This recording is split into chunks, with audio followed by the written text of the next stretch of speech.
Bien, entonces me solicitaron que abordásemos la pubertad y como la crisis de la pubertad específicamente. Yo me dedico tanto a la clínica psicológica como a hacer clases y entonces vamos a ver como de distintas aristas a estos púberes y adolescentes, pero siempre desde el punto de vista que la pedagogía Waldorf sostiene, ¿sí? Esto es bastante importante de comprender, que en realidad la pedagogía Waldorf es una extensión, voy a decir, que surge como consecuencia del estudio de qué es un ser humano. Es decir, el currículum de la pedagogía Waldorf no se piensa como se piensa el currículum ministerial, en tanto como el país necesita esto y tendrían que los jóvenes saber esto y en tanto de los rankings mundiales esto, sino que el currículum Waldorf está pensado como una continuidad de los procesos fisiológicos que el ser humano está vivenciando en su proceso de desarrollo, ¿vale? Entonces, el sentido del currículum en realidad es el que vamos a acompañar ciertos procesos fisiológicos que van a ir ocurriendo y que lo pedagógico es, por decirlo así, como una repetición de eso que está ocurriendo ahí, pero exteriormente, y que va a vivenciar con todos sus compañeros, ¿vale? Entonces entiendo que esto está fundado en quinto y sexto específicamente, ¿sí? Para digamos, qué es lo que es sugerible en esa edad. Y claro, tendríamos que hablar de la crisis de los 12 años, que el ser humano desde el punto de vista de la pedagogía Waldorf tiene una... ¿sí? Tiene un ritmo de septenio, ¿sí? Es decir, que cada 7 años, esto Steiner lo habla en el año 1919, pero, y la ciencia lo descubre muy tardíamente, ¿sí? Hoy día ya bien se sabe este ritmo septenario que nosotros tenemos y que la regeneración celular y cómo en realidad hay solo una célula de nuestro cuerpo que es la de la base de la médula, la que conservamos 7 años después, pero los siguientes 7 años hay toda una renovación celular y que podríamos decir no somos los mismos 7 años después que 7 años antes, excepto esa célula madre originaria, ¿vale? Y la pedagogía Waldorf tiene una organizativa en septenios y entonces vamos a situar en qué lugar está el quinto y el sexto básico, ¿vale? Entonces, el segundo septenio, que va desde los 7 a los 14 años, vamos a tener que hay un punto cúlmine a eso de los 9 años, creo que lo voy a poner más esquemáticamente, y que tenemos un punto cúlmine y a eso de los 14 va a ser el periodo de cierre de ese septenio. Entonces, ya tendríamos que encontrar en sexto 12 años y en quinto tendríamos que encontrar 11 años, ¿vale? Entonces, esto nos pone en el territorio que es más cercano a este lado del septenio. ¿Y esto qué significa? Que en realidad los púberes en esta edad van a empezar ya a mirar como hacia el futuro. Y ya van a empezar a renunciar propiamente del estado infantil. Y eso va a necesitar por parte nuestra que también hagamos un cambio en el estilo de crianza infantil que venimos trayendo, ¿sí? Sobre todo más en sexto y sobre todo hacia el final de sexto, ¿vale? Es donde van a ser bastante importantes estos cambios que les voy a decir. En quinto aún están un pie más acá y un pie más allá, pero ya en sexto va a pasar algo bastante importante, ¿ok? Entonces, el ser humano, lo que plantea la pedagogía es que va a tener que encarnar en su cuerpo físico, ¿vale? Y el acompañamiento de la pedagogía Waldorf es un proceso encarnatorio que toma 3 ciclos de 7, ¿sí? Toma 21 años. 3 años van a haber ciertos cambios, pero cada 7 años va a ser como un sumario de los cambios acontecidos en ese tiempo. Y esto tiene una correlación con lo que pasa físicamente, ¿vale? En donde, como bien les dije, el currículum es una extensión de la fisiología. Entonces vamos a tener que durante los primeros 7 años va a haber un cambio fisiológico sobre todo en este territorio. Y vamos a ver que el sistema nervioso central madura, ¿sí? Llega a eso de un 80% de madurez cuando tiene 7 años. Y esto es algo que vamos a encontrar que es único en la vida, ¿va? Es decir que, y sobre todo los primeros 3 años, de los 0 a los 3, el cerebro llega a un 60% de madurez, ¿sí?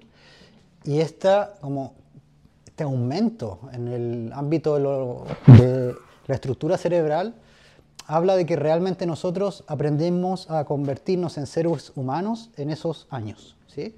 Es decir, los primeros 3 años de la vida son los más fundamentales que vamos a vivir. Y luego después repetimos más o menos qué es lo que pasa esos años. No hay nada menos cierto de que los niños no se dan cuenta de lo que está pasando. La cuestión es que no lo pueden verbalizar o llevarlo a la conciencia. Mientras menos razón tienen, en el sentido del intelecto, más intuición tienen, ¿sí? Entonces, no lo pueden verbalizar en tanto que el intelecto no está ahí para poder armar lenguaje, pero sí hay una captación y una percepción de lo que pasa y eso configura al ser humano, ¿vale? Entonces vamos a encontrar en los primeros años, sobre todo, el cuerpo físico y en la parte que es el sistema nervioso se ve fundamentalmente configurado, ¿ok? Ahí nosotros aprendemos a cómo tendríamos que relacionarnos con otras personas, ¿sí? ¿Qué es lo esperable de yo con otras personas? Cómo hablar, cómo caminar, cómo moverme en el mundo y cómo pienso.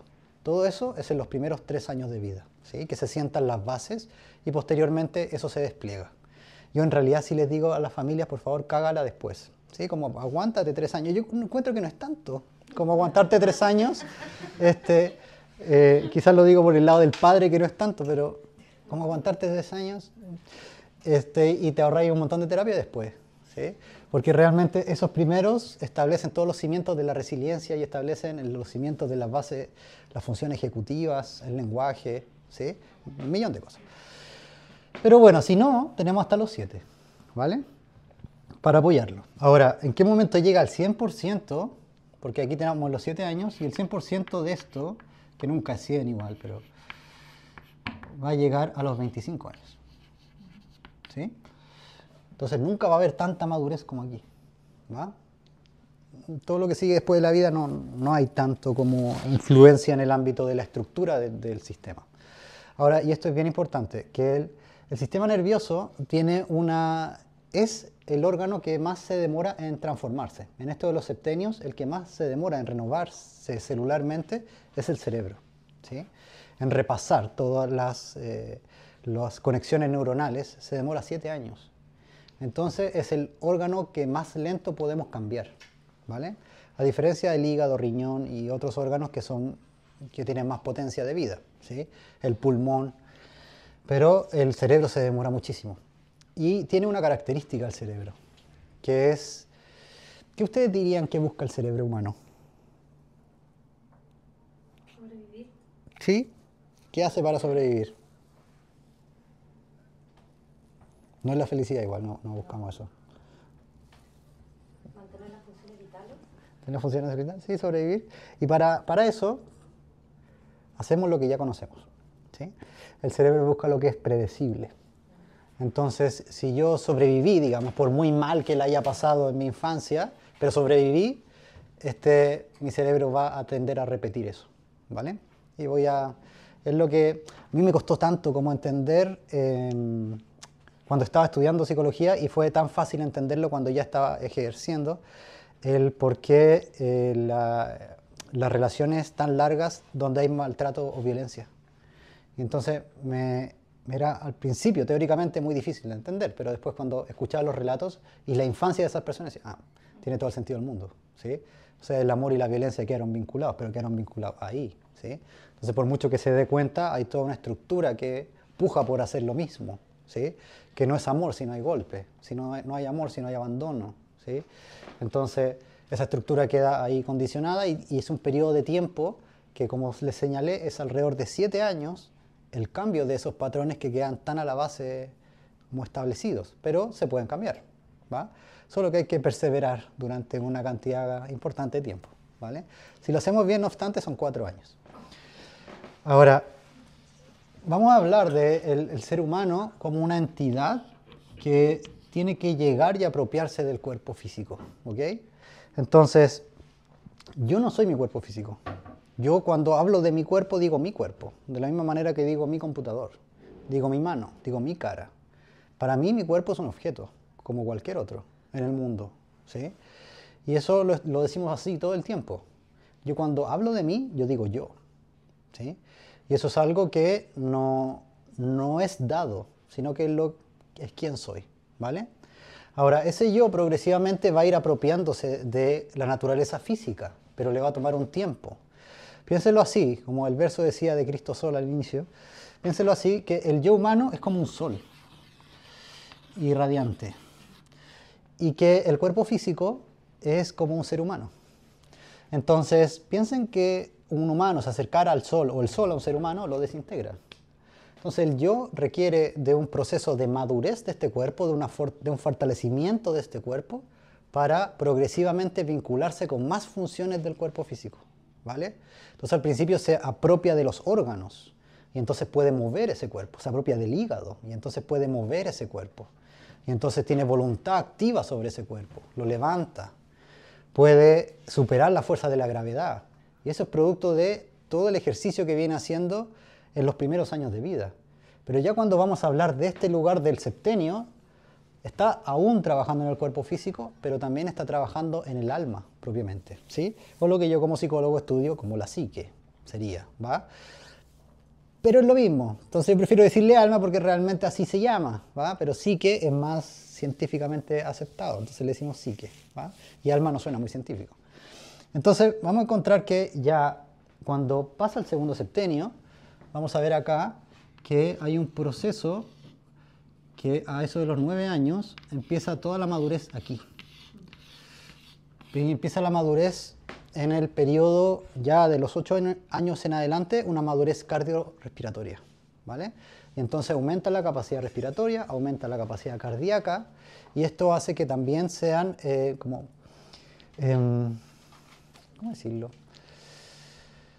Como que progresivamente se están empezando a vincular más con el mundo, pero pasa algo por ahí por segundo básico, que es cuando ya tienen 8 años, que este aumento de la capacidad cardiorrespiratoria tiene una consecuencia que es que los niños en segundo básico empiezan a, si un lápiz les gusta, por ejemplo, dicen, qué lindo, y se lo lleva, ¿sí? Y que mienten y que hacen bromas y tal. Y en segundo básico es algo bastante esperable, que se vuelven como traviesos, ¿vale? Y esto dice relación con que ahora pueden captar como más profundamente qué es lo que pasa con la respiración. En realidad nosotros tenemos como habilidades sociales en tanto podemos respirar el entorno, ¿sí? Por eso el asma también tiene dificultades asociadas psicológicamente con lo social, les cuesta, porque no logran palpar al otro, porque el asma no es que no pueda respirar, el asma es que no puede exhalar, ¿sí? Tiene aire contenido, por eso no puede meter más aire, porque hay aire adentro. Entonces le cuesta exhalar.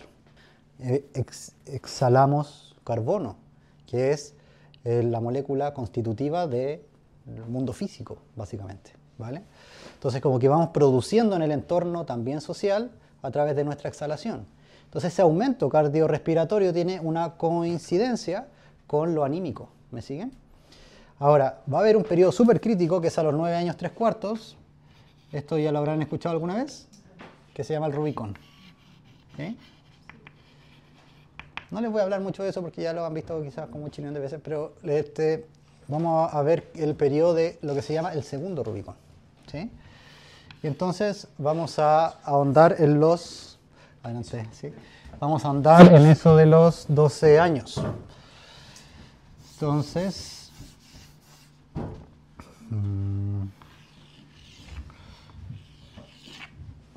ya. Entonces vamos a tener así como un niño de 7 años, ya no son tan cabezones igual, pero... sí, bueno. Y entonces, ¿qué es lo que va a pasar?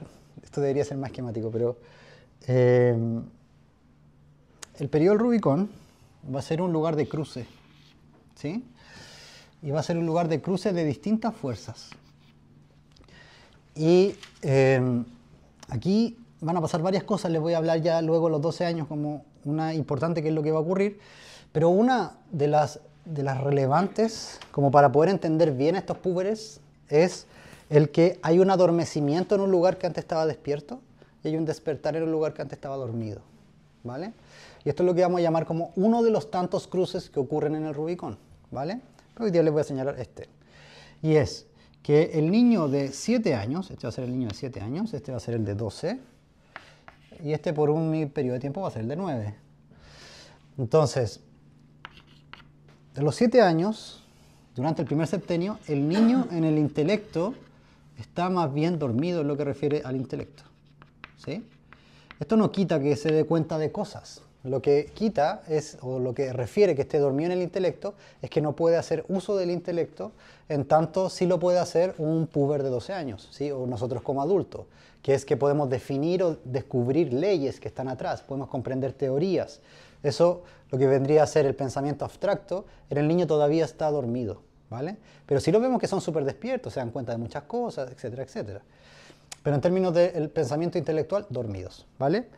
Y no obstante, el niño pequeño está despierto en su voluntad.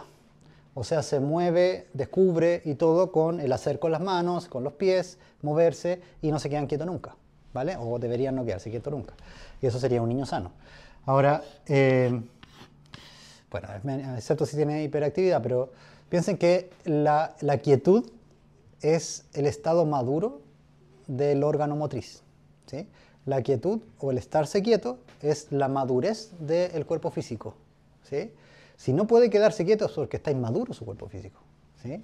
Por ejemplo, que se evalúa en la madurez escolar, bien digo, en donde a los niños se les evalúa, por ejemplo, si pueden hacer esto, ¿va? Si se puede tocar la oreja con esto, si puede saltar con dos pies, si puede tener un pie arriba y no desequilibrarse y el otro arriba y no desequilibrarse, etcétera, etcétera. Se les ve en sus dibujos, el HTP, se ven todas estas cosas porque si un niño, por ejemplo, está así y se mueve, y si va a pasar a primero básico ese niño, va a ser muy difícil que se quede quieto en la silla, ¿sí?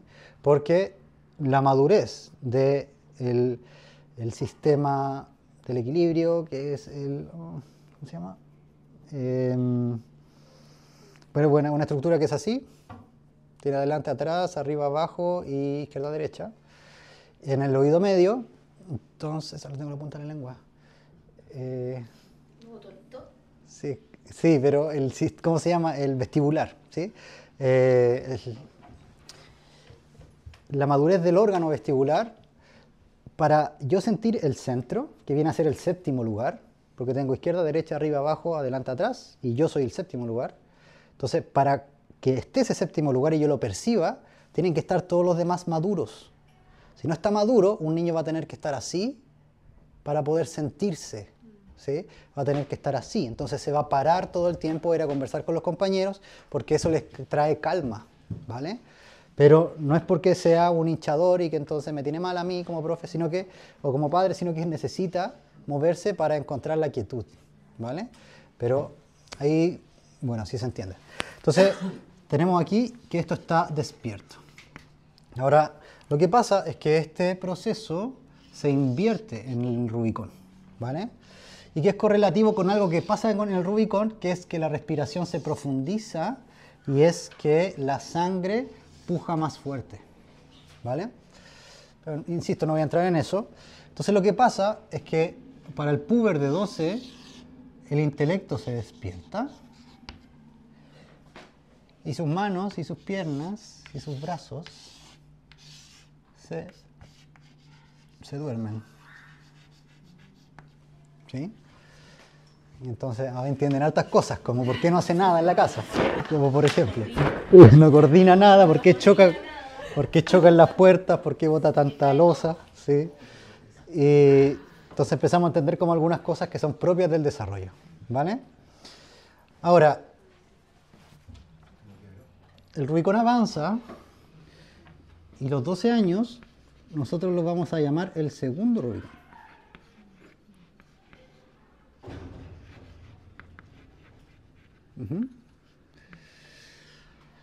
Y es un periodo en el que estos niños ya se vinculan con la parte más profunda del organismo físico, con la parte más oscura del organismo físico, ¿vale?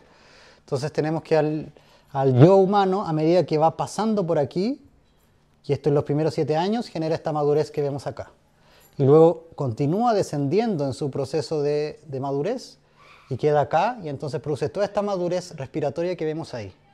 Pero luego continúa con los 12 años y entra al territorio oscuro del cuerpo humano y entonces ingresa también a la naturaleza muscular del ser humano, ¿sí?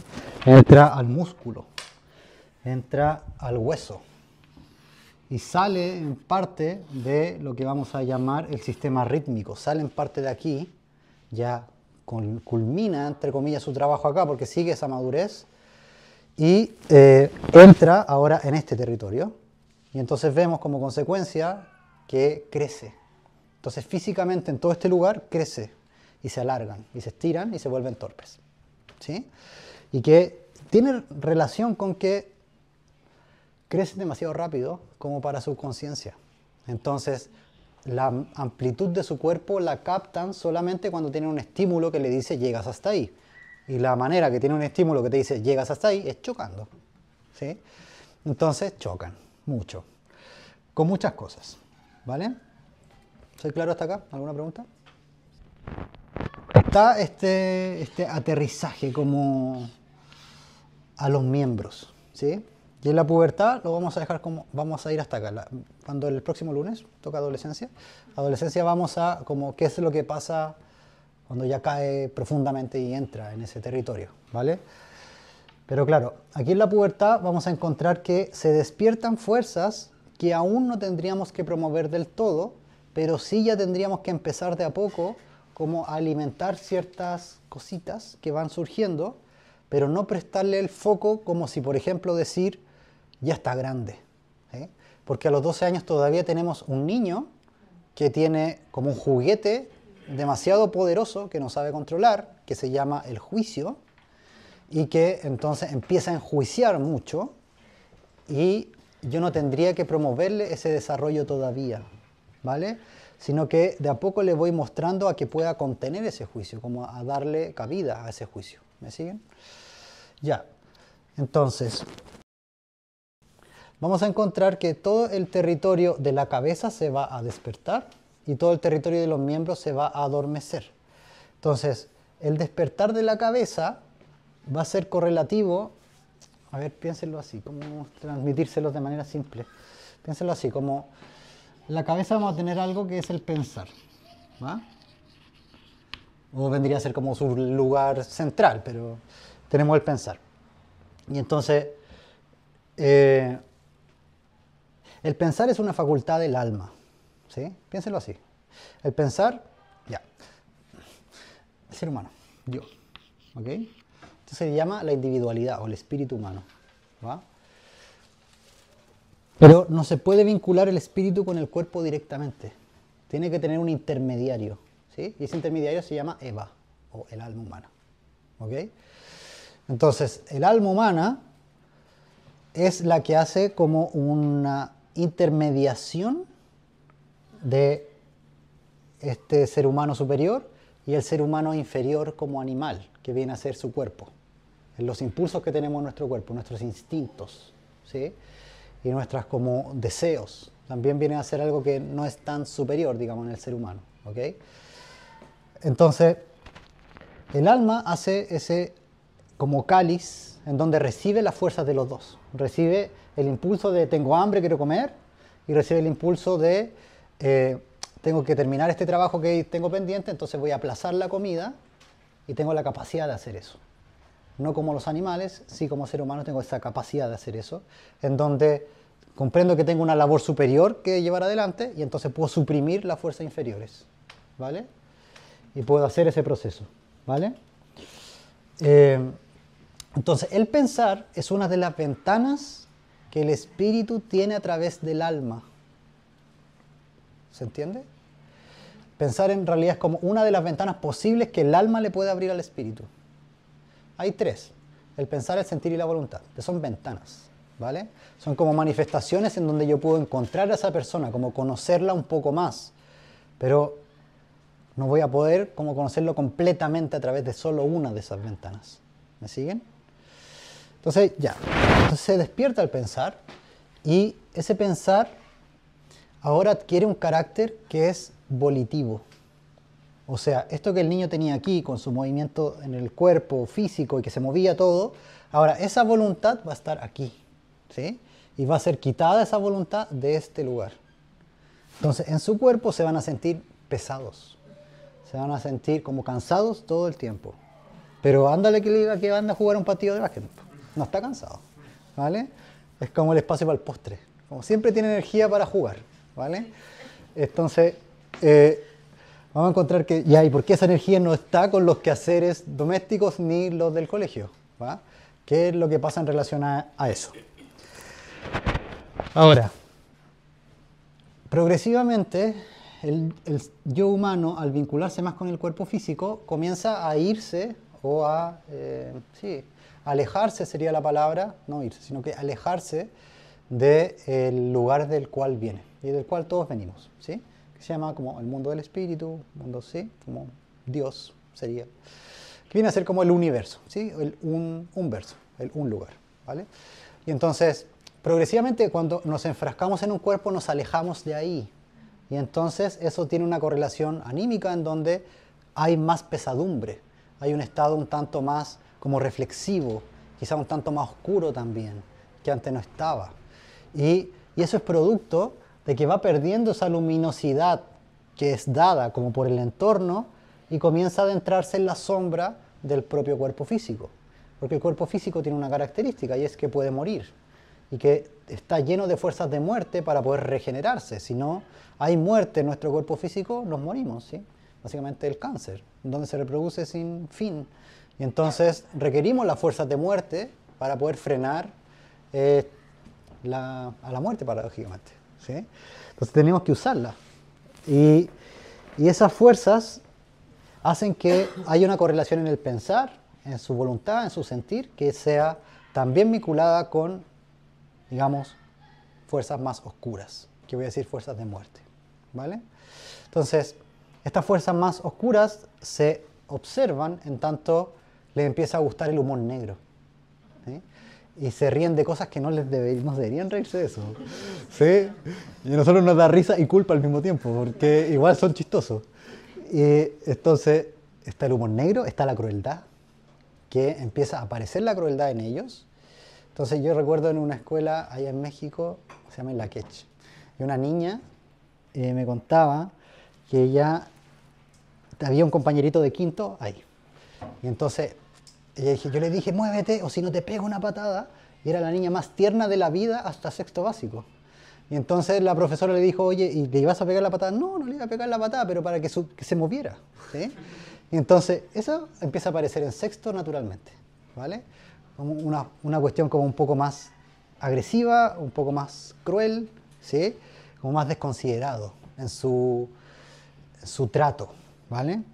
Entonces, esa desconsideración va a ser tanto física como anímica, en donde te pega el portazo y en donde se pone medio bruto físicamente.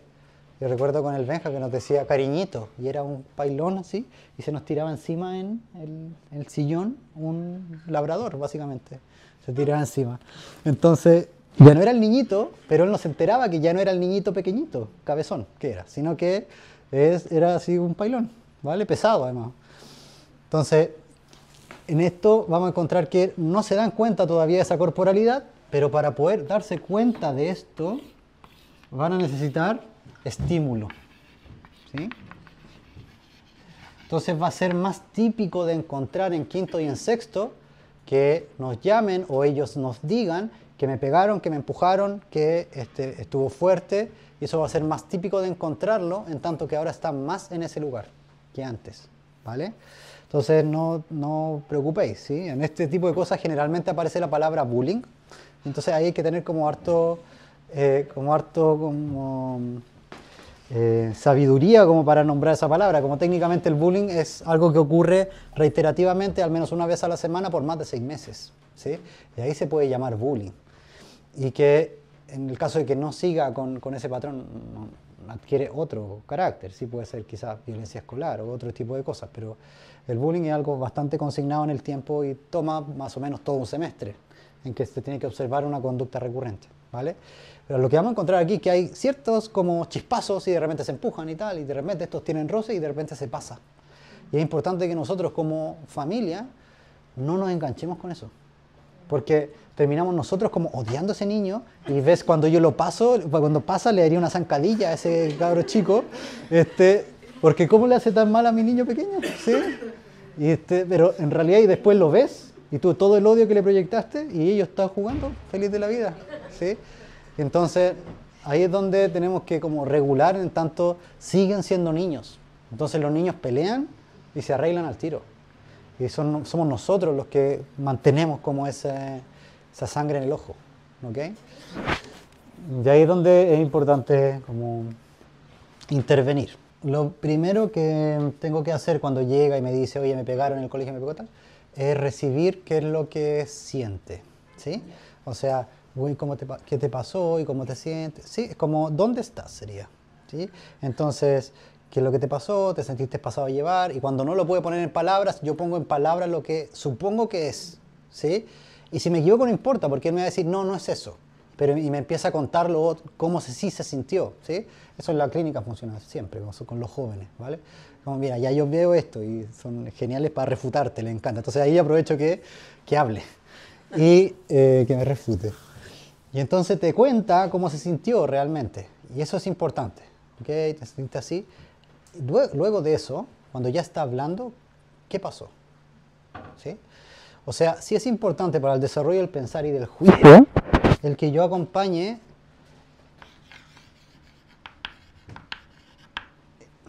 la construcción de lo objetivo que pasó, ¿vale? O sea, voy aterrizándolo como al plano de lo real. ¿Qué pasó? ¿En qué clase fue? ¿Y qué había ocurrido antes? ¿Qué ocurrió después? ¿Qué hiciste tú? ¿Qué te dijo? ¿Qué le dijiste? ¿Sí? ¿Le dijiste a la profesora? ¿No le dijiste? ¿Por qué? Etcétera, etcétera, ¿va? Pero voy construyendo esa imagen como objetiva con ellos, ¿ok? Esto les va a servir en tanto posteriormente en la adolescencia va a esta capacidad de juicio ser necesaria para todo lo que viene después. O sea, piensen en el juicio es como el lente que nosotros utilizamos. Si el lente está manchado, entonces todo lo que viene después como interpretación va a estar manchado. Lo primero que necesita el juicio es que el lente esté limpio y que funcione. Y el lente que lo hace es el pensamiento, ¿vale? El pensamiento yo capto y entonces le puedo dar un significado. Entonces te dice, estaba enojado y me empujó. ¿Qué viste? Que estaba enojado, ¿sí? No es que vi que tenía la mano apretada, es que tenía la cara roja, pero tengo que llevarlo al objetivo, no a los sentimientos, ¿sí? Es que la profesora no me quiere, entonces me tiene mala y por eso no me hizo... No, a ver, ¿qué te hace pensar que la profesora no te... Es que cuando yo le hablo no me escucha, o yo le voy a dar un abrazo, etcétera, ¿va? Entonces, tiene que llevarlo como al plano de lo sensorio, ¿sí? Que queremos que recupere como lo sensorio en esta parte, ¿sí? Y lo acompañamos, lo ayudamos en la construcción de ese juicio de a poquito. Y es de a poquito, por eso les digo, al principio se cansa con este ejercicio. Es un ejercicio cansador para ellos. Entonces, con lo poco que pueda construir. Lo más importante es recibir cómo se sienten primero, validarlo, y después si fue una exageración o no, se ve después, ¿sí? Como ya no importa. Pero la cuestión es que la primera respuesta es muy importante. Esto aplica para un montón de elementos que la primera respuesta marca como el precedente de lo que va a venir después, ¿sí? Esto se llama psíquicamente el rasgo unario, que es... Lacan da un ejemplo en donde, rasgo unario, Lacan da un ejemplo en donde dice, si hay una línea marcada en una piedra, y esa línea significa animales cazados, todas las líneas que vienen después son animales cazados, ¿sí? Entonces, psíquicamente nosotros tenemos un rasgo unario, y ese viene a ser generalmente la primera respuesta que la persona da ante un acontecimiento. Y después vienen a ser simplemente líneas que le pone encima. Entonces, si mi primera respuesta fue de no te escucho, después va a ir poniendo líneas en eso, ¿sí? Y se va a ir acumulando, pero porque dejó un rasgo unario. Entonces queda, mi papá es un desconsiderado. Y entonces luego todo lo que haga mi papá va a estar con esa línea, ¿va? Pero porque tiene un constructo que lo valida, que son situaciones que sí ocurrieron. Ahora sí es importante en términos del emocionario, como el que hayan tenido la vivencia, o que sea una vivencia. Como no enseñar el emocionario como esta emoción vamos a ver hoy, del intelecto, ¿sí? Sino que puedan darle palabras a una experiencia que hayan tenido, una vivencia, ¿vale? Sí, eso en relación a la emoción, porque la emoción es este territorio intermedio que es el que da la brújula y el color y la música a lo que vivimos, pero no es el que dirige, ¿sí? Quienes dirigen son o el pensamiento o la voluntad, ¿vale? O sea, este es un territorio intermedio, no es el cual tendría que dirigirnos en nada, sino que nos marca una brújula simplemente, ¿sí?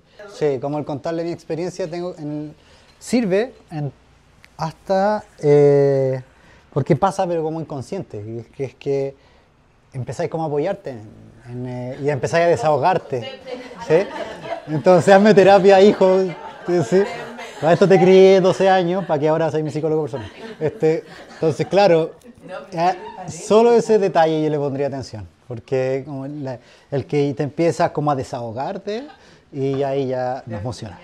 Ahora sí va a haber un cambio ya a los 12 años que continúa y persevera más adelante, en el que cuando le preguntes cómo estás, no te va a decir. No. ¿Sí? Te va a decir bien. O, ajá. Y Bueno, entonces la manera que vamos a tener de hablar con ellos es a través de esto. ¿Sí? Y eso lo que significa es que vamos a hacer cosas juntos. Que en tanto las hacemos juntos y son cosas que sirven para la casa, para el día a día, etc., empieza a hablar. Pero si yo estoy hablando todo el rato, y lo digo en particular como hay que prestar atención, si no es mi caso, pero el caso de que hable mucho, ¿sí? O sea, como adultos ustedes, en general, como si alguno habla mucho, ¿vale? Porque lo que pasa es que el niño hasta antes del Rubicón del primero, todas las fuerzas del entorno lo penetraban sí o sí, no tenía nada que hacer al respecto, ¿sí? Y se veía configurado por esas fuerzas, aunque no quisiera. Estaba con un adulto que igual no le agradaba, pero aún así ese adulto configura algo en ellos, ¿vale? No tiene todavía la capacidad de poder discernir y poder limitar esas fuerzas negativas. Cuando el yo llega al centro del pecho, empieza a hacer esta fuerza contraria y entonces empieza a delimitar aquello que le entra, pero todavía no está en la capacidad de lo que saca, ¿sí?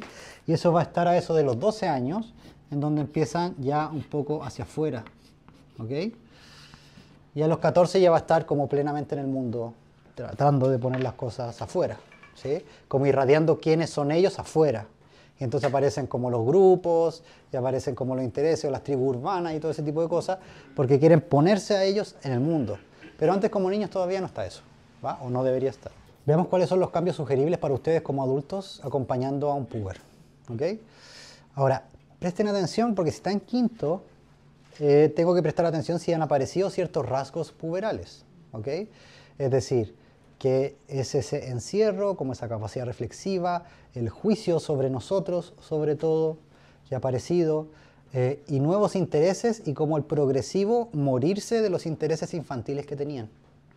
O sea, para que llegue la pubertad tienen que ocurrir, esto es psicología como dura, dos duelos. Tiene que ocurrir el duelo del cuerpo de niño que tuvo y también los intereses que tuvo siendo niño y que entonces tiene intereses nuevos ahora y ya lo que quería hacer cuando era niño dice que ay, yo ya estoy grande y tal, pero por dentro le duele el haber perdido eso. Y el duelo por los padres. Porque ahora con la capacidad de juicio ven cómo son sus padres realmente. Y entonces ya no son estos padres idílicos superheroicos, sino que son un ser humano más falentes que todos los demás. Porque nos ven en la casa. Entonces en la casa como que la cagamos harto más. Y entonces ven a estos seres humanos que son más falentes que los demás, porque tienen ídolos después. Y los ídolos no hacen supuestamente lo que nosotros en la casa sí hacemos, y cuando se dan cuenta que los ídolos sí lo hacen, también se decepcionan, ¿sí?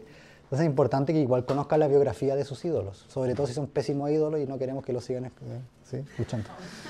¿Vale? ¿Va? Entonces, tenemos estos cambios en donde observamos lo puberal y vamos a encontrar que en quinto la pedagogía Waldorf acompaña a través de Grecia, ¿sí? Fundamentalmente Grecia queda como un resabio de los nórdicos y persas, así, pero es fundamentalmente Grecia, ¿ok? Y entonces en Grecia vamos a encontrar que hay un cambio en la humanidad. La pedagogía Waldorf es así porque reconoce que en cada año de vida nosotros repetimos un momento histórico de la humanidad. Y el momento que repite el quinto básico es el paso de la antigua Grecia, en donde el ser humano pasó de adorar a los dioses a poder entender. Donde el ser humano pasó de sentirse amparado por los dioses y hacer en pos de los dioses a entender. Y llega, digamos, viene a ser este paso entre Platón y Aristóteles, en términos de lo griego. donde Platón habla del mundo de las ideas y todo existe en el mundo de las ideas y esto es una proyección sombría del mundo de las ideas, que es lo que los niños perciben. Ese es el mundo luminoso y este mundo todavía no están tan cerca de él, que este mundo sombrío, pero a medida que llegan más abajo se perciben en este mundo sombrío y entonces, ¿qué tengo que hacer? Y es lo que hace Aristóteles, descubre la lógica. Y es algo que todos teníamos en la cabeza siempre, pero descubre cómo funciona. Y es la lógica aristotélica todavía, la que ocupamos. Medio como que no ha cambiado todavía. Entonces, vemos ahí que en el quinto básico está ese momento en donde vamos a llamarlo el ocaso de los dioses. ¿Sí?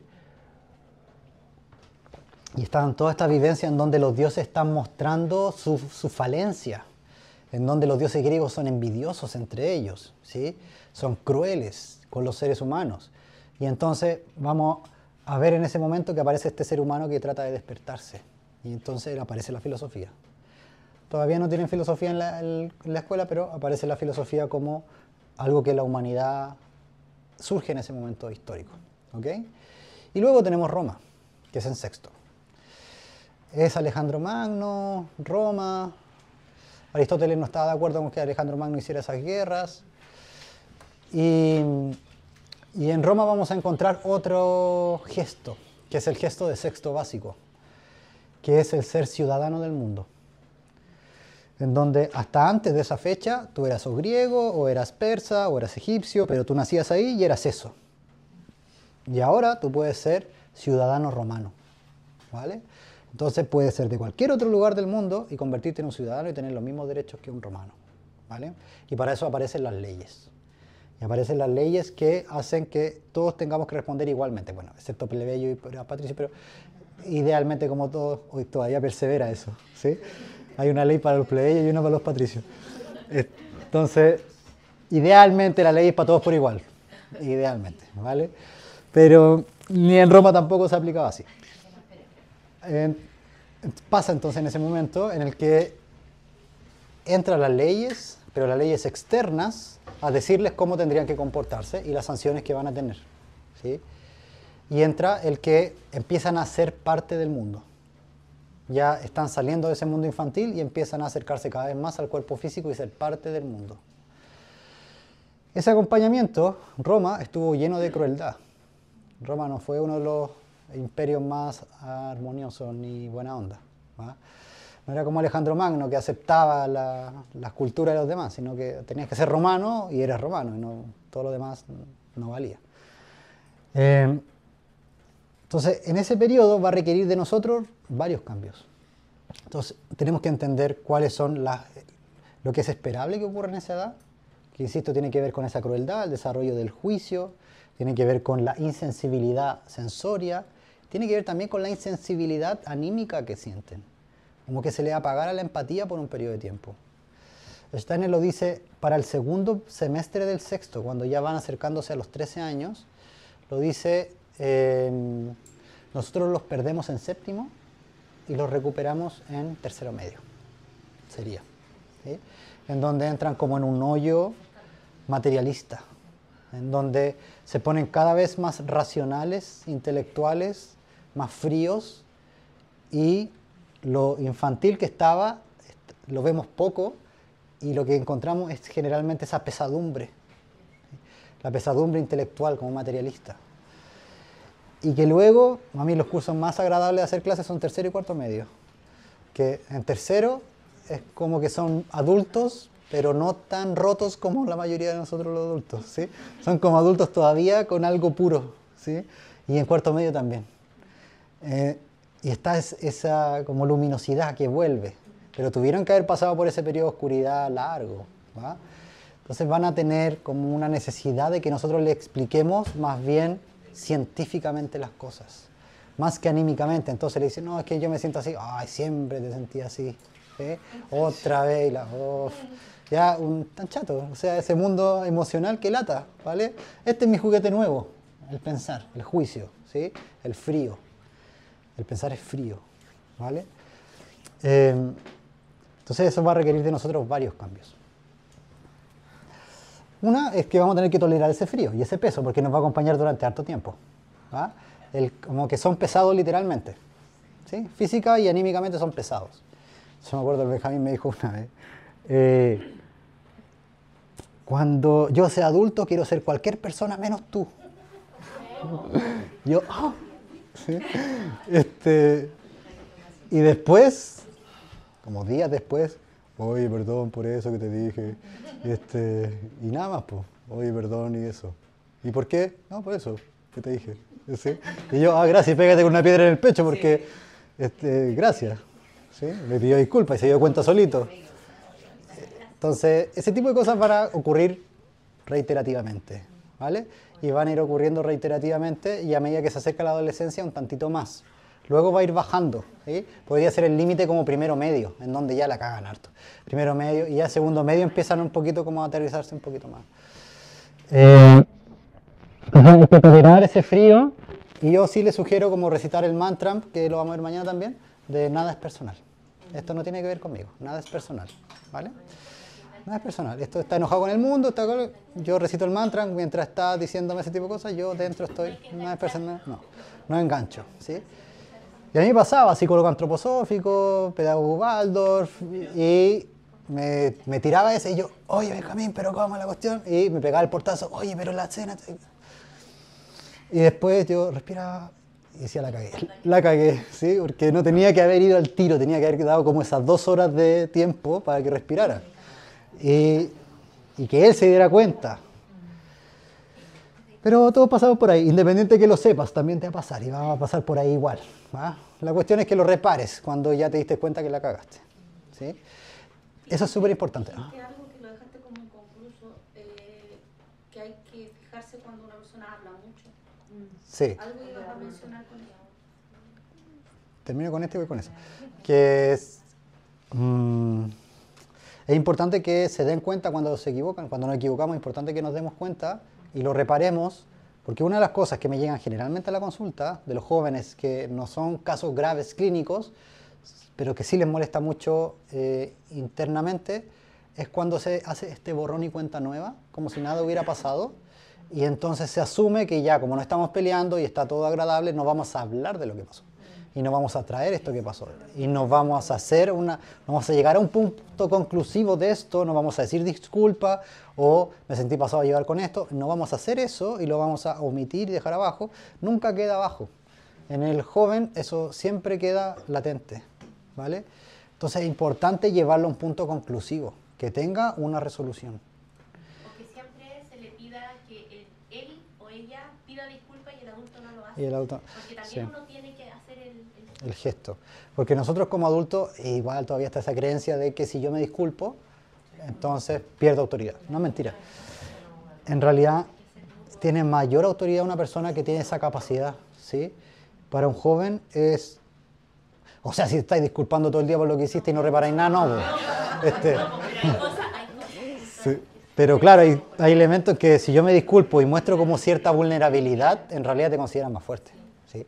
Porque no son tan ellos capaces de hacer eso, ¿va? Esto lo dice en el Camino Rojo, lo dicen, ¿sí? Los hombres pierden... la energía del hombre se desgasta a través de como el desplante como sexual exagerado y la energía de la mujer se desgasta a través de la verborrea, ¿sí? Entonces hay que cachar cuando es verborrea y esta es como a cuando estás diciendo algo, ¿va? Y para que puedan tener conversaciones y que no sean monólogos, porque pasa a los 12 que dejan de funcionar los discursos moralistas.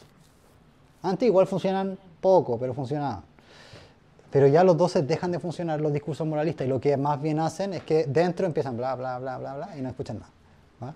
Y entonces nos ahorramos aire, nos ahorramos todo cuando no tenemos el discurso moralista y más bien acompañamos su proceso de descubrir el mundo, ¿va? Lo que les voy a decir ahora es complicado, pero agárrenla así como la idea y la voy a profundizar. Que es, como el yo comienza a vincularse con lo músculo esquelético, la capacidad del pensamiento adquiere una voluntad renovada. Lo que eso significa es que el pensamiento va a requerir, para sentirse mío, va a requerir el que yo lo haya producido, no el que otro me lo haya dicho, ¿va? Entonces tiene que llegar solito a sus propias conclusiones para integrarlas. Porque si viene de afuera, que otro me lo dice, no lo integran. A menos que ese otro sea alguien que admiran harto, ¿va? Y que no es, porque cuando entra el discurso moralista es el rasgo unario, discurso moralista. Entonces aquí viene otro discurso moralista y adentro tenía una lección súper buena, pero no la escuchó porque está el bla bla bla, porque está el discurso moralista, ¿va? Entonces ahí hay que como desarrollar una cierta sabiduría para acompañarlos, ¿vale? Entonces, ¿de qué manera se acompañan los jóvenes, los púberes, perdón? Y es el paso del castigo a la consecuencia. Yo podría decir que es una de las cosas principales. Castigo lo vamos a entender como ingresar algo o agregar algo desagradable o el quitar algo agradable. ¿Sí? Entiéndalo así. Y el castigo lo que pasa es que no enseña esta profundidad en donde que por sus propios medios descubre la razón por la cual no tendría que hacer eso otra vez. Sino que el castigo te enseña por una sanción externa a que no quieras hacer eso otra vez. Pero no hay un porqué en realidad, ¿va? El porqué finalmente sucumbe ante el capricho del adulto. Y esa es como la idea que queda. Es porque mi papá le molesta, porque mi mamá le molesta y no tiene como un fundamento, aunque se lo hayas dicho, pero entra dentro del rasgo de discurso moralista. Entonces, no lo integran. ¿Me siguen? Y ahí hay que comprender que castigo viene de casto, que es de castrar, que es quitar el deseo. Cuando nosotros castigamos, nuestra intención es que no quiera hacer eso más, ¿vale? Y eso es el fundamento de un castigo, que no quiera hacer eso más. Pero yo requiero que la voluntad de un puber y de un adolescente quiera más, ¿vale? Y que entonces esa voluntad la lleve al mundo y se enamoren del mundo, que quieran más. Yo no quiero que empiece a perder el deseo de nada, ¿vale? Sino que descubra cuáles son sus límites. Eso sí quiero que haga. Pero no quiero que pierda el deseo. ¿Me siguen? Entonces, las consecuencias existen como parte natural del mundo físico. Entonces, yo simplemente tengo que exponerlo a las consecuencias y nada más. ¿Vale? Entonces, mi acompañamiento es exponerlo a las consecuencias. De la misma manera que cuando teníamos un neonato, niño de 1 año, y aprendía a caminar, tú sabes cuándo se va a caer, cuándo está corriendo muy rápido, ¿sí? Tú cachai. Con el puber también. ¿Sí? Como esta decisión que está tomando, esto que está haciendo, va a producir esto, lo dejáis. ¿Sí? Pero que tenga una consecuencia. Entonces, por ejemplo, está haciendo frío. Este ejemplo sí lo puedo ocupar aquí, porque estuve en México como 4 meses y no podía ocupar ninguno de estos porque nunca hace frío allá. Impresionante. Entonces, ya, este lo puedo ocupar, que es, o ellos dicen que hace frío, pero no hace frío. Que es, por ejemplo, está el frío y ahí en la pieza yo le voy a dejar la frazada, le voy a dejar la mantita afuera de su pieza. Desde los 12 años yo ya no entro a su pieza. Ese es su propio territorio, ¿sí? Que puede ser un pantano horrible o puede ser algo lindo de la casa, ¿sí? Es su propio territorio, ¿vale? Si yo tengo TOC, yo canto, miro para el lado cuando voy pasando por esa porque tengo que ahí contener el impulso de limpiar ese desmadre, ¿no? Me contengo. Y esa pieza, yo toco la puerta para entrar a esa pieza, ¿sí? O el baño, obviamente, o sea, sí, sí, no sé cómo lo hacen ustedes, pero tocamos la puerta para entrar al baño. Y a la pieza también. Entonces, yo no le voy a poner la frazada, pero sí le voy a decir, mira, te la dejé la frazada limpia aquí afuera, ¿sí? Ponla porque hace frío. 1 día, 2 días, se caga de frío en la noche, está la frazada ahí afuera. Y seguirán ahí, quizás cuánto tiempo, se resfría. ¿Sí? Sacar la frazada de la... se resfría, yo soy el gil que compra los remedios. Es parte de la cuestión, ¿ya? Pero esa es su consecuencia, ¿sí? O sea, pasa mala noche, tiene frío. La sábana. Está el cambucho de ropa. Pon tu sábana, voy a lavar. Pon tu ropa, voy a lavar. Voy a lavar. ¿Sí? Voy a llevarme el cambucho, voy a lavar. Metí la cuestión, empieza la lavadora y dice, pero no me diste tiempo, no me dijiste la cuestión, no viste que estaba ocupado. Y nada es personal. Y entonces, ya, sí, no es conmigo, nada es personal. Entonces tú empezás bla, bla, bla, bla dentro de tu cabeza mientras está gritando y ya, y se va. ¿Ya? O sea, tú te vas a tener que hacer cargo de que mañana el colegio no tiene nada de ropa limpia. No es mi problema. Eso se llama consecuencia. ¿Sí? Bienvenido al mundo. Entonces yo te dije 4 veces, ¿vale? Y no pusiste eso, entonces, bueno, es una consecuencia, ¿vale? Me acuerdo de una profe en una escuela de Cuernavaca, me decía, yo hice esto que tú dijiste con mis hijos. Entonces tenían que ellos lavar la loza después del almuerzo. Y se paraban de la mesa y no lavaban nada. Entonces a mí se me ocurrió que a la cena yo ponía las lozas y puse la olla y ella se sentó y los niños miraban su plato y estaba sucio del almuerzo y entonces la miraban a la mamá y decían, nadie decía nada porque todos sabían lo que venía después, el discurso moralista, pero todos sabían. Entonces los niños miraban, nadie decía nada y el más chico, que tenía 5 creo, dijo, mamá, ¿por qué mi plato está sucio? ¿Lavaste tu plato cuando terminaste de almorzar? No, pero ayúdame a lavar mi plato. Entonces ella ayuda y los otros 2 más grandotes tienen que lavar su plato, ¿sí? Entonces cada vez que no lavan su plato del almuerzo, la consecuencia, ¿sí? Si no lo haces tú, no lo hace nadie, ¿sí? No está esa hada madrina que te hace las cosas y que tú no sabes que alguien lo hizo, ¿sí? La cama se hace sola, la ropa se lava sola, ¿sí? Como que lo descubren porque están expuestos a eso, ¿ok? Entonces, una de las primeras cosas es exponerlo a las consecuencias y que son las consecuencias domésticas, ¿sí? Dígame. Y si uno todavía los trata de forma muy regalona y uno le hace las cosas para tener la habitación ordenada. Sí, esa es una de los cambios en la crianza que tenemos que hacer en la pubertad, que es encontrar distintas formas de amor. Porque darle el amor como poniéndole el pote de la comida para que lleve, haciéndole la cama, etcétera, etcétera, ya empieza como idealmente, allá no más, porque tiene que activar su voluntad.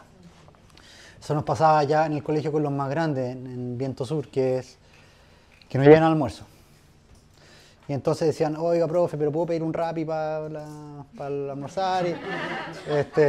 Porque claro, tercero medio, cuarto medio, ¿puedo pedir un Rappi para almorzar? No. ¿Y puedo ir al negocio y me comen chocolate? No.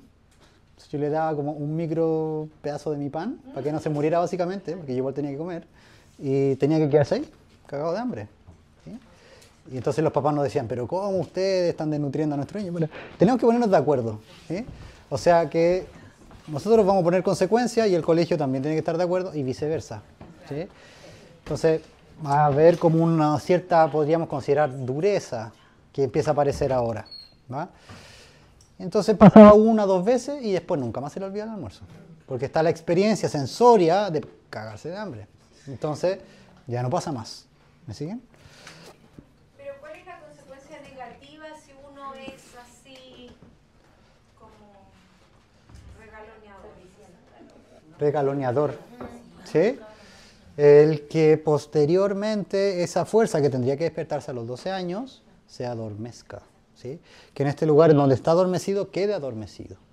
Y entonces el ejercicio de la voluntad a través de su cuerpo le sea muy voluntarioso tener que hacer algo con eso, ¿sí? Pedagógicamente es en ese momento en el cual se enseña, ¿va? A los niños pequeños con los hábitos, pero ellos lo aprenden porque imitan lo que hacemos. Entonces los niños de primer septenio solamente tenemos que estar haciendo hartas cosas frente a ellos. Y ellos van a ser voluntariosos. En tanto nosotros hacemos harto frente a ellos. Cosas que son útiles, no estamos haciendo al peo, ¿sí? Y en el puber, tiene que hacer con sentido, ¿va? Porque si no después quedan como medio inútiles. Como medio inválidos en cómo cocinar, hacer la cama, y todo lo que necesitan para ser un ser humano como relativamente funcional. Hoy día que lo vemos tan falente en todo caso, ¿sí? O sea, si algo encuentro en la clínica de pareja hoy día es como esta imagen del hombre como muy como difícil de llevar la voluntad adelante, ¿sí? En general. Y que tiene mucho que ver con un tipo de crianza machista, en donde al hombre se le hacían las cosas y ese tipo de cuestiones. Y que hoy día están los ninis, no sé si lo he escuchado. Los ninis ni estudian ni trabajan. Sí. Y que no se me ocurrió a mí. Ni estudian ni trabajan. Y son un montón, ¿sí? Y que muchos tienen en común traumas muy complejos en la infancia, generalmente una función paterna muy violenta y una madre muy simbiótica. Entonces cuando están como esos factores, finalmente no configuran su vida al final. Medio como que viven así, pero no logran como tener propósito en la vida, llevar cuestiones adelante. Es muy importante, ¿sí? Como llevarlo. Esto es pedagógico no obstante, ¿sí? O sea, si hay otras cosas a la base, como no hubo trauma complejo, no hay un padre violento, etc., no creo que sea tan, pero sí que se adormece la voluntad. Y tendría que estar despierta para la adolescencia, para que no se vaya en contra de él la voluntad, ¿vale? Esto lo voy a profundizar más mañana, el lunes, que la voluntad del adolescente requiere que el mundo reciba lo que él viene a hacer. Si eso no lo puede hacer porque él es muy débil en su voluntad o porque el mundo es muy duro en recibir lo que quiere entregar, esa voluntad que viene a ser creativa se convierte en fuerza destructiva en contra de sí mismo, ¿sí? Entonces dicen, no tengo un lugar en el mundo, entonces yo tengo que irme de este mundo, ¿vale? Porque el mundo no me recibe. Pero eso puede ser porque no tiene la fuerza suficiente de llevar su voluntad adelante o porque el mundo simplemente no les da espacio también, ¿vale? Una consulta. Tú hablas de años, ¿no es cierto? 12 años, 9 años. Sí. Hay ciertos niños que tienen un desarrollo más tardío, Sí. físico y emocional, ¿Sí? independiente de la edad. ¿Cómo te das cuenta que pasa el segundo Rubicón? ¿Cómo te das cuenta que vas a hacer un Rubicon? Porque la edad no me va a servir. Qué buena Sí, pregunta. el desarrollo físico y mental es más tardío. Sí, sobre todo ahora se le dice SEA, la condición autista. Sobre todo en la condición autista maduran después, ¿va? Pero lo vamos a ver como físicamente en el alargue de los miembros, ¿sí? Aunque anímicamente no sea como muy como despierto o tal y todavía sea muy infantil, sí vamos a encontrar que la fuerza del yo ya empezó a funcionar y está en su edad y está en ese proceso fisiológico, en tanto se vinculó con los músculos esqueléticos y se estiró, ¿sí? Maduró esa parte, se fortaleció en esa parte. Ahí ese es un hito que vamos esto ya está pasando, ¿sí? Este segundo Rubicón. De la misma manera que en el primer Rubicón vemos una amplitud torácica y también vemos miedos que aparecen, que antes no estaban, ¿vale? Miedo a la muerte, miedo a la oscuridad, etcétera, suelen como reaparecer en el primer Rubicón sobre todo, ¿vale? Por eso aquí empieza más la función paterna que la materna, ¿vale? La función materna en el primer septenio es su lugar regio, el primer septenio. Segundo septenio están los dos idealmente equilibrados. Y en el tercer septenio es la función paterna fundamentalmente, ¿sí? Es la función paterna es la función que exige, la función que prohíbe, la función que hace crecer, ¿sí? La función que protege. Esa es la función paterna, psíquicamente hablando. Entonces te empuja a que hagas lo que no quieres hacer. Ese es un padre, ¿vale? Como psíquicamente hablando, un padre es el que te dice, esto te cuesta, entonces lo vas a hacer, hazlo, ¿sí? Mientras más lo hagas, más fácil es. Entonces, ahí es donde tiene que la función materna contenerse y no decir como, oye, ha sido muy bruto con el chiquillo, oye, pero ¿cómo? Se va a resfriar, pero si es muy peligroso la plaza, que no, ¿sí?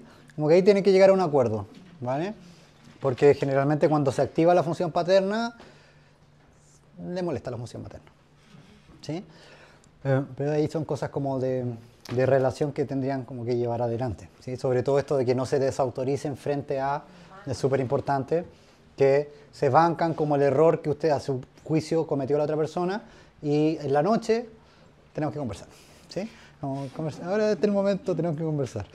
Y además acostarnos y dormirnos sin ese drama, no, como arreglados, reconciliados, sino. Pero como tenemos que conversar eso no frente a los niños, ¿vale? Una de las cuestiones es la consecuencia como cambio de lo que yo tengo que hacer como adulto, ¿sí? Ahora, la consecuencia es algo que no voy a tener a la mano, ¿vale? Todas las veces que haga algo que de acuerdo a mi criterio no debería haber hecho, va a requerir de mí una voluntad del pensamiento en donde tenga que crear cuál es la consecuencia que sigue a esto, ¿vale? Consecuencia es así, es una secuencia, es consecuencia, es una secuencia que sigue, ¿vale?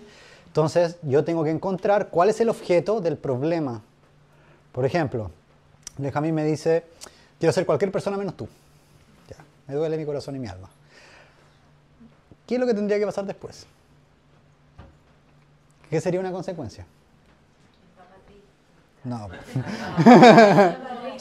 No, papá arrinconado llorando, no. No es una consecuencia. ¿Qué tendría que...? Si hablaste de prohibición, quizá cuando él quiere hacer cosas que tú haces, decirle que no lo puede hacer porque no quiere ser como tú. Ah, mira, está interesante. No lo había pensado. ¿Algo más? Si el objeto del problema en ese caso fue su palabra, con el mismo objeto lo tiene que arreglar, con la palabra. ¿Sí? Entonces, basta que me diga, disculpa, me pasé, y di algo positivo de mí. ¿Sí? Y esa es la consecuencia simplemente. Y después no viene y te vas a tu pieza sin comer. Y después no viene y te acuestas al tiro. No viene eso. Eso es castigo. ¿Sí? La consecuencia se acaba ahí. Y ahí, listo. ¿Sí? Yo me pude haber sentido muy mal, lloré en la ducha. Cuestión mía. ¿Sí? Verbaliza y expresa Sí. que se tiene que disculpar. Sí, sí. Porque si no lo hace él voluntariamente. ¿Sí? Entonces sí se lo verbalizo porque es una consecuencia. Otra. Me acuerdo, esto era en la pandemia. Teníamos preparado la cena y de repente, como veíamos, y Benjamín tenía una cara de orto así. Nosotros nos miramos con su mamá, estamos respirando muy fuerte, parece, porque está así enojadísimo. Y eso culminaba como en un portazo. Estamos en la pandemia. Entonces, ya me pasó un par de veces como que me paré de la mesa y lo fui a seguir, graso error, ¿no? Tú haces el mantra, te quedas ahí, respiras, ¿va? Y después de un tiempo volvía. Ay, perdón, no, ya. En ese caso no era la palabra. En ese caso generó un momento muy desagradable, que era un momento agradable. Entonces tú vas a hacer la 11 y vas a ponerle velitas, traer flores, para que sea muy lindo esto. Para que hagas un momento tan agradable como el desagradable que produjiste recién. Y se acaba. ¿Sí? Y esa es su consecuencia. Después no viene el como, mira qué desconsiderado que eres y yo que me esfuerzo tanto por ti. No viene eso. ¿Sí? En ninguna parte eso se acaba. ¿Sí? O sea, eso no tiene ningún lugar después en la crianza. ¿Vale? Eso tiene lugar con tu psicólogo, no con tu hijo. ¿Va? Sí, con tu pareja. A mí me pasa que no me echa a perder los almuerzos cuando no le gusta lo que hay para comer. Claro. ¿Y qué hacer ahí? Yo insisto en que no hay que cambiar el menú porque no le gustan las lentejas. Ajá. ¿Y come igual? Sí, come igual. Ah, ya. Pero es la deja perder el almuerzo. Entonces que él en la 11 prepare algo que sea muy rico para todos, o para él, principalmente. Pero que repare esos momentos. ¿Sí? ¿Qué hace si no se genera la consecuencia? Por ejemplo, cuando tú dijiste que pidiera disculpas solo, que se diera cuenta solo. No, yo le digo si no lo hace. Sí. ¿Tú le dices lo que debería haber hecho? No, le digo como, creo que en esto deberías pedirme disculpas, como se te pasó la mano. ¿Sí? Pero ahí nomás. Sí. Sí, porque lo dejo. Sí. Porque igual tenemos que ir viendo cuál es su construcción moral. ¿Sí? O sea, tengo que ir viendo cómo se está construyendo interiormente. ¿Sí? ¿Es humilde o no? ¿Es súper orgulloso? Entonces, que no me ha pedido disculpas, va a decir, no, tú te equivocaste, qué sé yo. Y yo sí tengo que ir probando como esa construcción moral que está teniendo. ¿Va? Pero lo voy a poner así a prueba ahí. ¿Vale? Gracias a que están esas situaciones. Ya en quinto, sexto, cuando ya pasa el Rubicón de tercero básico, hay un cambio igual, en el sentido en que yo ya puedo hablar más con qué es lo cierto. En esto, la conversación de la sexualidad, la recomendación que da Steiner es que no tendríamos que aterrizarlo al nervio ni al cuerpo físico propiamente, sino que tendríamos que enseñarlo como proceso vivo, ¿vale? Entonces, todos los temas que puedan traer de la sexualidad tendría que hablárselo en tanto proceso. Por ejemplo, la masturbación asociada con la capacidad de crear algo. La masturbación en general ya en séptimo la gran mayoría va a estar masturbándose, ¿sí? La edad promedio es los 12 años de inicio de la masturbación, 11 años y medio, 12, ¿sí?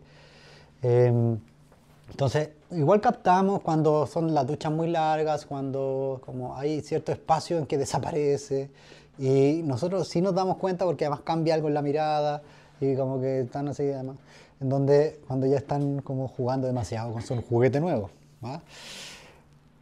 Entonces sí es importante que nosotros les transmitamos, sobre todo en el tema de la masturbación y la autoexploración, el que para nuestra esfera, que es la paterna, materna o de los padres, de los cuidadores, no hay problema con que realicen la masturbación. Siempre y cuando, si sientes que se te escapa de las manos, sepas que puedes venir y conversarme a mí, ¿sí? Yo ya sé que te estás masturbando, es algo que me puedo dar cuenta, estás más grande, les da vergüenza esto, pero lo único que tengo que hacer es como mantener esa puerta abierta, ¿va?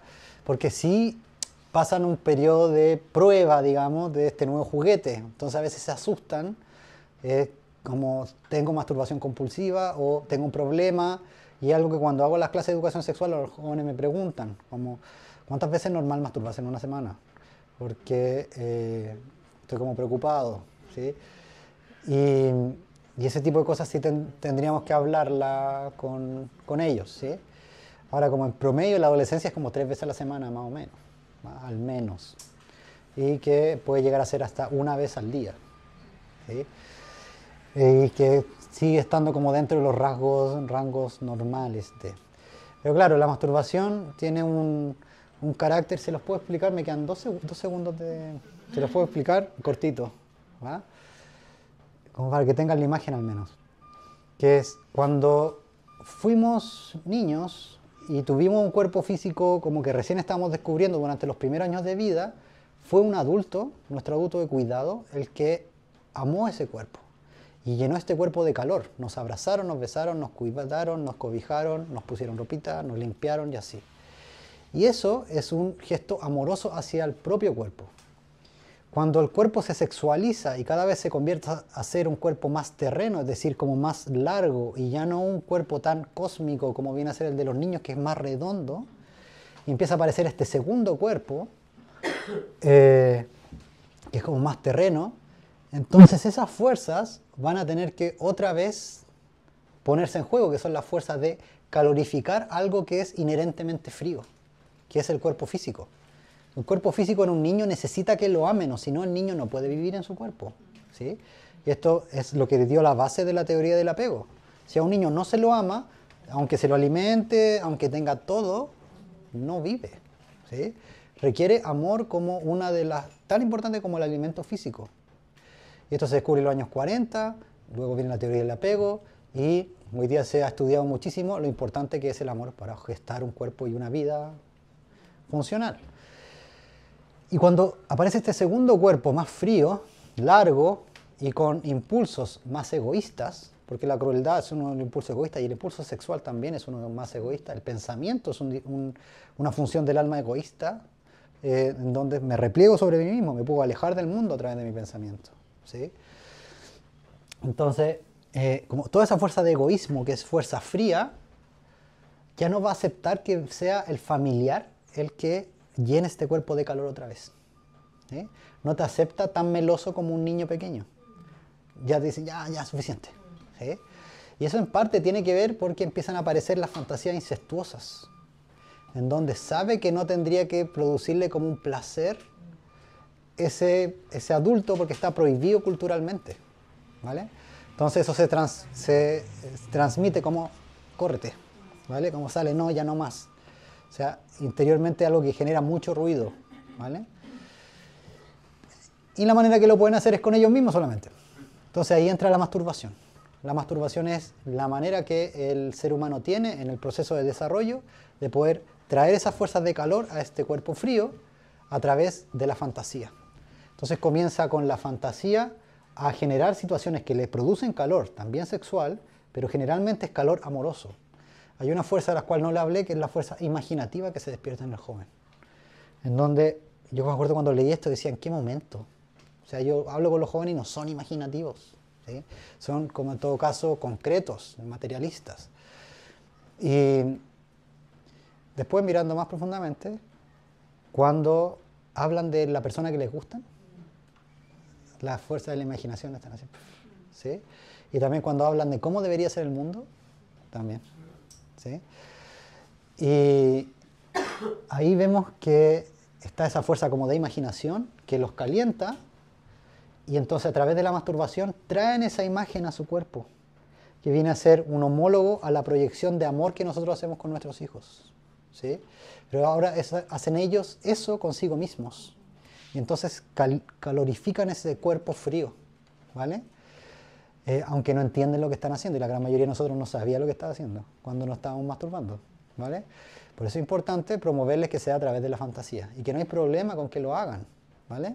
Siempre que sientan que se les escapa de las manos, que vengan a hablar con nosotros, y que no va a haber un juicio por parte nuestra.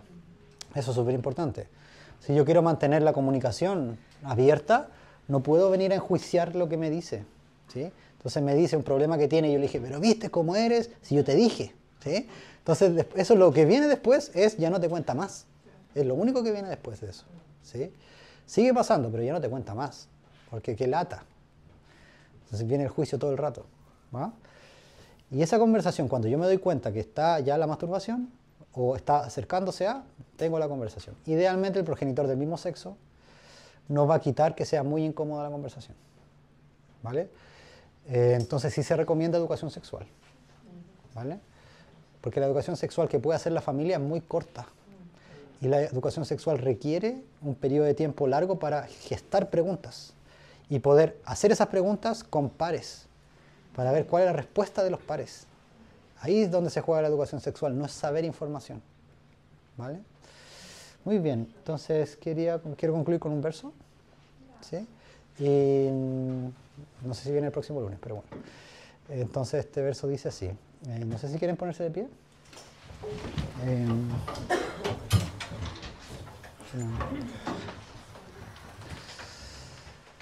Perseverar es aprender.